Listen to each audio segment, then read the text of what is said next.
नमस्कार, सुप्रभात। आपका बहुत स्वागत है इंडिया वॉइस पे। मैं हूं आपके साथ समृद्ध मिश्रा।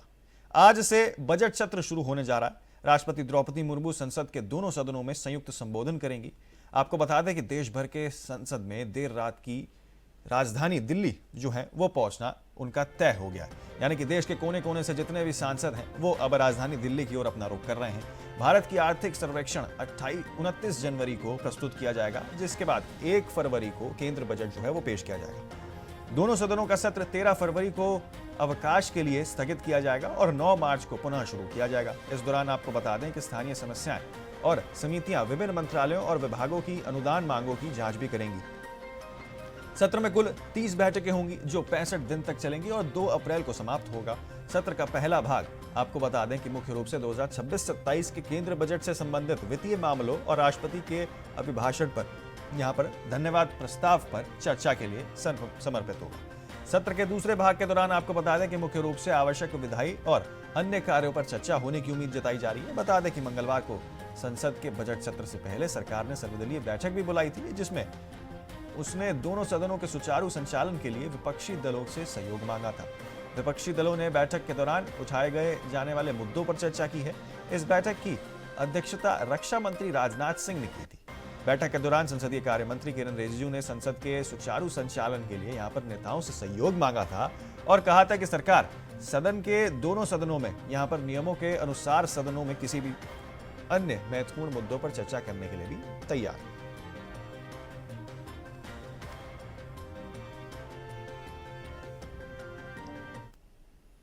तो शंकराचार्य अभिमुक्तेश्वरानंद के ब्राह्मण बकूटों में अत्याचार और यूजीसी के नए नियमों के खिलाफ मोर्चा खोलने होते हुए इस्तीफा वाले पीसीएस अधिकारी निलंबित सिटी मजिस्ट्रेट अलंकार अग्निहोत्री ने खुद को हाउस अरेस्ट बताया है।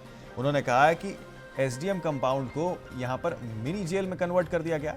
मैं बाहर नहीं निकल पा रहा हूं। उन्होंने कहा मेरी फंडामेंटल राइट्स हैं कि मैं कुछ भी कर सकता हूं, लेकिन जो जी में आए वो कर सकता हूं, लेकिन ऐसा नहीं हो रहा है, ऐसा नहीं हो पा रहा। मेरे कहीं भी जाना चाहता हूं, मैं खाने जाना चाहता हूं, फिर भी नहीं जाने दिया जा रहा है। संवैधानिक मशीनरी पूरी तरीके से भंग हो चुकी है। हमें प्रशासन ने मंगलवार देर रात एडीएम कंपाउंड की सुरक्षा व्यवस्था कड़ी कर दी गई थी। मुख्य गेट पर आवाजाही समिति और यहां पर जो है करते हुए पुलिस और पीसीएस की यहां पर जो है पीएससी की तैनाती भी कर दी गई है। परिसर की निगरानी के लिए यहां पर अतिरिक्त सीसीटीवी कैमरे भी लगाए गए हैं। आपको बता दें कि पूरे परिसर को लगभग पुलिस छावनी में तब्दील कर दिया गया था। एक गेट को पूरी तरीके से बंद कर दिया गया है, जबकि दूसरे गेट से केवल पूछताछ और पहचान के बाद ही प्रवेश यहां पर दिया जा रहा है।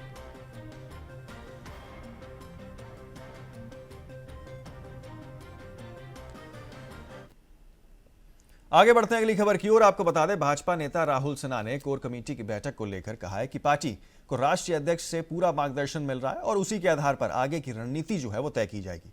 राहुल सिन्हा ने कहा है कि पश्चिम बंगाल में बेरोजगारी अपने चरम पर है और यह देश में सबसे अधिक है। उन्होंने कहा कि भाजपा इस मुद्दे को युवाओं के बीच प्रमुखता से उठाएगी। भाजपा नेता ने महिलाओं की अपेक्षा का आरोप लगाते हुए दावा किया है कि आगामी चुनावों में पश्चिम बंगाल में भाजपा की जीत होनी है और राज्य में पार्टी सरकार अपनी बनाएगी। महिला लोगों को देखिए, राष्ट्रीय अध्यक्ष जी का पूरा मार्गदर्शन हम लोगों को मिला। जैसे पश्चिम बंगाल में युवा और युवती को ये सरकार हताश किया, बेरोजगारी इतना बढ़ गए जो बंगाल भारत चैंपियन हो गया बेरोजगारी से। इस परेशानी का विषय जनता का सामने, युवक युवती का सामने उठाने का बाद महिला लोगों को और भी आगे लाना, कारण सबसे ज्यादा बंगाल में अभी निष्पेषित हो रहा है महिला, कारण महिला का ऊपर लगातार बलात्कार हो रहा है। इसीलिए महिला का जो ऐसा उपेक्षा हो रहा है, इस विषय को आगे लेके आगे आने का बात कहा। 230 जो विधानसभा है उसमें निश्चित जीतने का चिंता रख के हमारा ज्यादा कार्यक्रम फैलाने का काम हुआ और पश्चिम बंगाल इस बार जीतेगा, सरकार हम बनाएंगे, ऐसा मानसिकता जो पूरा बंगाल का और है कार्यकर्ता में है, इसको और भी बढ़ाने का काम करने के लिए उन्होंने हम लोगों को कहा। तो इसीलिए साथ साथ जो समाज का जो बहुत सारे वर्ग है, ये सारे वर्ग का अंदर जो काम करने का काम हमने शुरू किया। इसमें उन्होंने बहुत प्रशंसा की। उन्होंने कहा जो आपने इलेक्शन का प्रस्तुति बहुत अच्छा रूप से बनाया, इसीलिए हम आपका इस काम को धन्यवाद देते हैं। दुर्गापुर के कमल मेले में भाजपा के राष्ट्रीय अध्यक्ष नितिन नवीन ने बंगाल की ऐतिहासिक और सांस्कृतिक पहचान को केंद्र में रखा। उन्होंने राजा राम मोहन राय, ईश्वर चंद्र विद्यासागर और रविंद्रनाथ ठाकुर जैसे महान व्यक्तियों का उल्लेख करते हुए कहा कि बंगाल में भारतीय संस्कृति और समाज चेतना को नई दिशा दी है। अपने संबोधन में उन्होंने रामकृष्ण परमाम, काजी जनरुल इस्लाम, सत्यजीत रे और उत्तम कुमार को याद करते हुए बंगाल की कला, साहित्य, सिनेमा और आध्यात्मिक परंपरा को राष्ट्रीय और वैश्विक पहचान दिलाने वाला बताया। आपको बता दें, विश्लेषण के अनुसार यह संबोधन सांस्कृतिक सम्मान के माध्यम से बंगाल की क्षेत्रीय अस्मिता से जोड़ने और राज्य में भाजपा की वैश्विक स्वीकृतियां बढ़ाने की रणनीति का संकेत देता है।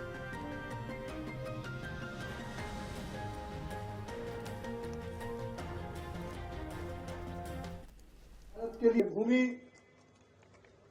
राजा राम मोहन राय जैसे हमारे ऐसे नेतृत्वकर्ता की रही, जिन्होंने पूरे देश को, पूरे भारतीय संस्कृति को एक नई पहचान दी।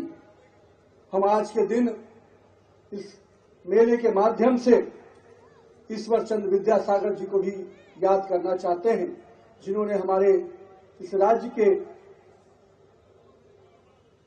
उस विषय को लेकर आगे बढ़े, जिन्होंने इस राज्य के साथ साथ देश को नई दिशा दी। आज के दिन हम अपने कवि गुरु रविंद्रनाथ ठाकुर जी को भी याद करना चाहते हैं, जिन्होंने आधुनिक भारत के लिए, हम कह सकते हैं, आश्रम शिक्षा पद्धति को स्थापित किया, पुनर्जीवित किया और शांति निकेतन जैसे संस्था को स्थापना कर भारतीय संस्कृति, भारतीय विचारधारा को हमेशा आगे बढ़ाया। आज के दिन हम अपने वैसे कलाकार को भी याद करना चाहते हैं, आदरणीय नंदलाल बोस जी को, जिनके कला ने पूरे देश में ही नहीं हमें अलग पहचान दी। संविधान में उनके कई चीजें आज भी हम देखते हैं। हमारे ऋषि बंकिम चंद्र चट्टोपाध्याय जी ने हमें वैसा गीत दिया जिसकी हम 150वीं वर्षगांठ मना रहे हैं। वंदे मातरम के माध्यम से उन्होंने देश के विश्वास को, देश के उस पुनर्जागरण को, उस आजादी की लड़ाई को जीवित किया।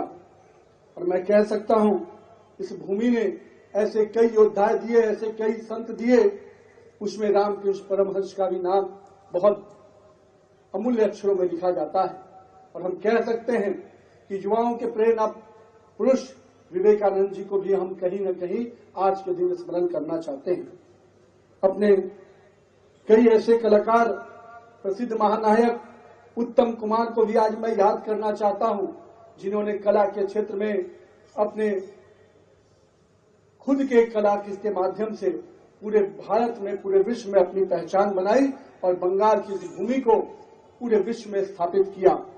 हम काजी नजरुल इस्लाम जी को भी याद करना चाहते हैं, जिनके प्रयासों से बंगाल की संस्कृति और बंगाल की कला को अलग स्थान मिलता रहा। आज हम सत्यजीत रे को भी याद करना चाहते हैं। इस कमल मेले के माध्यम से आज जिस प्रकार के सांस्कृतिक चीजों को, बंगाल की संस्कृति को आगे बढ़ाने का प्रयास किया जा रहा है, मैं इसके लिए पूरी टीम को बहुत बहुत बधाई देता हूं, अभिनंदन करता हूं कि बंगाल की संस्कृति विरासत निश्चित रूप से अग्रणी रही है। हम लोगों ने देखा है कि पहले भी बंगाल की संस्कृति ने देश को दिशा दी है। हम उस बंगाल को देखे हैं जिसकी शिक्षा व्यवस्था ने पूरे विश्व को मार्गदर्शन दिया। और आज हम जरूर ये उन लोगों को याद कर रहे हैं, क्योंकि इस मेले के माध्यम से हम नई पीढ़ी को, जहां कला के क्षेत्र से भारतीय संस्कृति, बंगाल की संस्कृति से जोड़ना चाहते हैं, वही आने वाली पीढ़ी को पूरी तरह से उसका सांस्कृतिक विरासत को और आगे बढ़ाने के लिए प्रेरणा भी यहां से इस कार्यक्रम से मिलेगा। तो फिलहाल एक बहुत छोटे से ब्रेक के लिए रुक रहे हैं, आप कहीं न जाए, बने रहें सिर्फ इंडिया वॉइस पर। तो ब्रेक के बाद जो है फिर एक बार आपका स्वागत है। आगे बढ़ते हैं बाकी खबरों के साथ। लखनऊ में समाजवादी पार्टी के राष्ट्रीय अध्यक्ष अखिलेश यादव के निर्देश पर सपा प्रतिनिधिमंडल ने मुख्य निर्वाचन अधिकारी उत्तर प्रदेश को ज्ञापन सौंपा है। ज्ञापन में कासगंज, बहराइच, फर्रुखाबाद और बस्ती जिलों में चल रही SIR यानी कि स्पेशल इंटेंसिव रिवीजन प्रक्रिया में गंभीर गड़बड़ियों का आरोप उन्होंने लगाया है। सपा का आरोप है कि कासगंज में सपा समर्थक बूथों पर BLO द्वारा केवल 12 घंटे के भीतर जवाब देने का दबाव बना रहे हैं, जबकि भाजपा समर्थकों बूथों को SIR प्रक्रिया में अतिरिक्त समय दिया जा रहा है। पार्टी ने BLO पर घर घर जाकर मतदान सत्यापन न करने का भी आरोप लगाया। आपको बता दें, इसके साथ ही SIR प्रक्रिया में कुछ लोगों पर भाजपा एजेंट्स बनकर काम करने का भी आरोप लगाते हुए उन्होंने कहा है कि हटाने की मांग की गई है। बहराइच में नानापारा क्षेत्र में नेपाल मूल की महिला को मतदाता सूची से बाहर किए जाने पर भी आरोप लगाया गया। सपा ने निष्पक्ष जांच और कार्रवाई की मांग यहां पर उठाई है।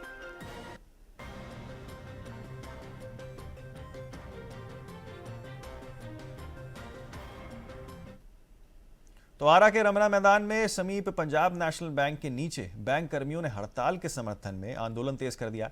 बता दें कि बैंक में 5 दिन का वर्किंग वीक लागू करने की मांग को लेकर लगातार बैंक कर्मचारी विरोध कर रहे थे। हड़ताल को लेकर यूनियनों की बैठक 26 जनवरी को भोपाल में हुई थी। इसको लेकर देशव्यापी बैंक यूनियनों ने 27 जनवरी 2026 को राष्ट्रव्यापी हड़ताल का आह्वान भी किया। ये निर्णय United forum of bank unions के बैनर तले किया गया।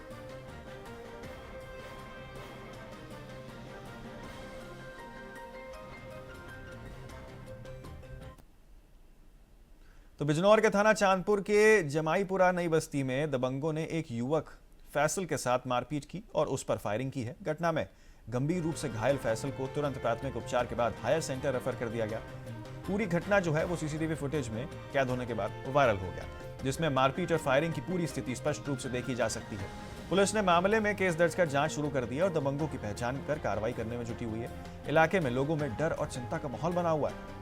बिजनौर दबंगों ने एक युवक को किस तरीके से मारा, इसकी पूरी जो है वारदात CCTV में कैद हुई। आ रहा था मुगल गार्डन से, उन्होंने वहाँ बुला के रुका के बाइक कॉलोनी में लगा के वहाँ बिठाया। बिठाने के बाद हाथ वाथ छोड़ा। ये था मेरा भाई साथ में, इसके लटवट मारा। फिर मैंने बचाया तो हमने पिस्टल निकाल के फायर करे 3-4। किसने? मेरे पैर में गोली लग गई। सलमान बिज्जू ने, और आरिफ चौधरी था, और जी शहजाद था, 1-2 लोग और थे। क्या वजह थी, क्यों मारी आपने?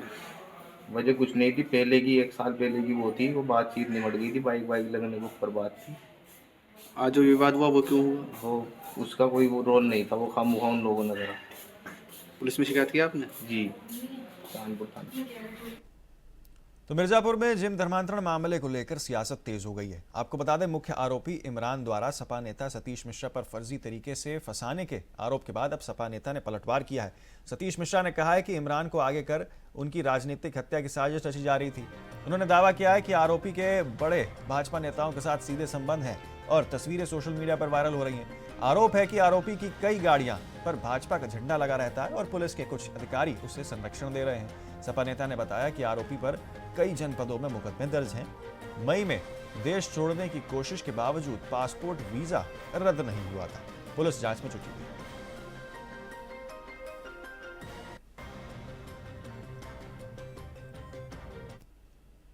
तो कौशाम्बी जिले के एक क्लिनिक संचालन डॉक्टर पर गंभीर आरोप जो है वो सामने आया है। पीपरी थाना क्षेत्र की एक युवती ने डॉक्टर करण पटेल पर इलाज के दौरान नशीला इंजेक्शन देकर बेहोश करने और अश्लील फोटो बनाने का आरोप लगाया। पीड़िता का कहना है कि होश में आने पर डॉक्टर्स ने फोटो वायरल करने की धमकी देकर ब्लैकमेल किया और मामले का दबाव बनाया। आरोप है कि डॉक्टर्स ने नशीली दवा बेचकर पूरे परिवार को पिलाने की साजिश यहां पर रची है। पीड़िता की शिकायत पर आरोपी के खिलाफ मुकदमा दर्ज कर लिया गया। पुलिस मामले की जांच पड़ताल में जुटी हुई है, जबकि ये खबर सोशल मीडिया पर वायरल हो रही है।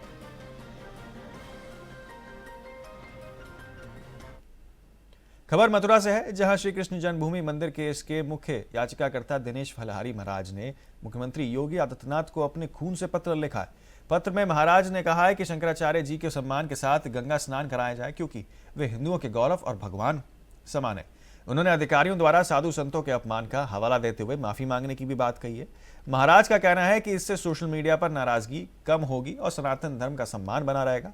अब सबकी निगाहें इसी पर है कि क्या प्रशासन और मुख्यमंत्री क्या कदम उठाता है।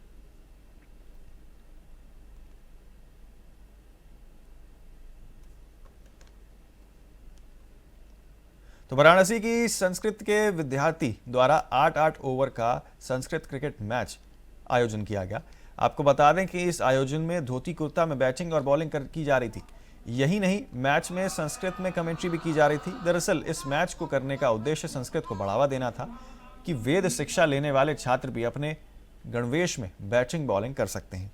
बताते चलें कि प्रधानमंत्री नरेंद्र मोदी ने अपनी मन की बात में वाराणसी में होने वाले संस्कृत क्रिकेट मैच का जिक्र भी किया था। इस मैच का आयोजन आपको बता दें कि शास्त्रार्थ महाविद्यालय के वार्षिक उत्सव के अवसर पर कराया गया था।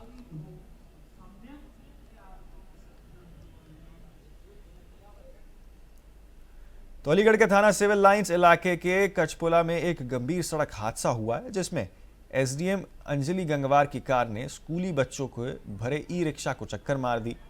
ई रिक्शा में सवार बच्चे अलीगढ़ पब्लिक स्कूल के बताए जा रहे हैं। इस हादसे में 4 बच्चे घायल हो गए हैं। घायल बच्चों को तुरंत अस्पताल में उपचार के लिए भर्ती करवाया गया था। घटना के बाद मौके पर हड़कंप मच गया और आसपास के लोग मदद के लिए पहुंचे। पुलिस ने हादसे की जांच शुरू कर दी और बच्चों की स्थिति पर नजर रखी जा रही है। गाड़ी पास कर रहा था, वो दंडनाते आ रहे, मेरी तो गाड़ी सेफ निकली, जो पीछे आके मारा जी पूरी कंडीशन ये देखो। मैं तो गाड़ी कहाँ, कौन सी जगह की बात है ये? चेन्नई की बात है, कटपुला की। कटपुला की गाड़ी किसकी गाड़ी ने मारी आपको? किसकी है? एटीएम की गाड़ी ने मारा। और क्या नाम है आपका? ये बच्चों पे क्या चोट लगी है? बच्चों को चोट लगी है, पूरी टिर्री पलट चुकी, पूरी टिर्री में सामने से मारा है।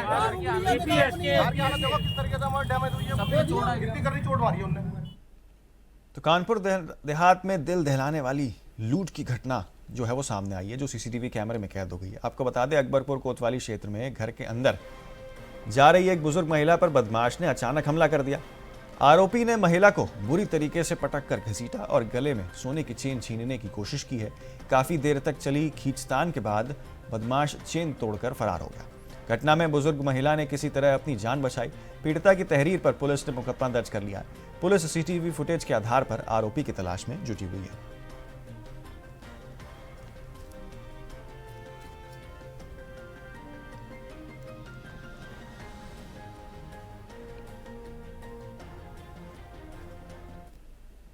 तो जनपद बाराबंकी के नगर कोतवाली क्षेत्र में लखनऊ अयोध्या हाईवे स्थित जमुरिया नाले पुल पर के पास एक अज्ञात व्यक्ति का शव मिलने से हड़कंप मच गया। सूचने पर कोतवाली नगर पुलिस मौके पर पहुंची और शव को बाहर निकलवाया।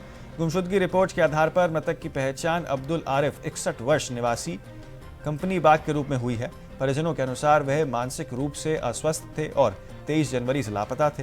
पुलिस ने शव को पोस्टमार्टम के लिए भेज दिया है। रिपोर्ट के बाद मौत के कारणों की पुष्टि होगी। इलाके में दहशत का माहौल बना हुआ है।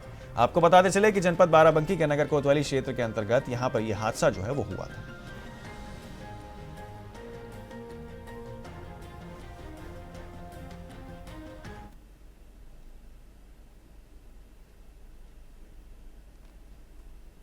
आगे बढ़ते हैं अगली खबर की ओर। आपको बता दें, रामपुर के चर्चित पायलट हत्याकांड में सेशंस कोर्ट ने आज ऐतिहासिक फैसला जो है वो अपना सुनाया। आपको बता दें, इस मामले में 6 आरोपियों को आजीवन कारावास की सजा सुना दी गई है। इसके साथ ही अदालत ने 35-35 हजार रुपए का जुर्माना भी लगाया। अभियोजन पक्ष की ओर से इस मामले में यहां पर आपको बता दें कि जंगह आरोप अपराध बताते हुए इसे कड़ी से कड़ी सजा की मांग की गई थी, जिसे अदालत ने स्वीकार करते हुए सभी आरोपियों को उम्र कैद की सजा सुनाई है।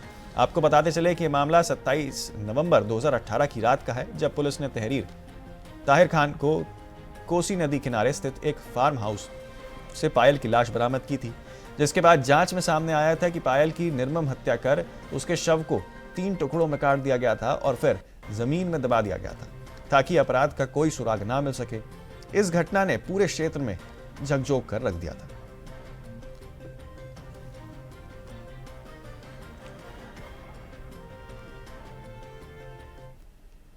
तो फिलहाल के लिए इस बुलेटिन में मेरे साथ इतना ही। जल्द होंगे हाजिर और खबरों के साथ। आप बने रहें और देखते रहें सिर्फ इंडिया वॉइस।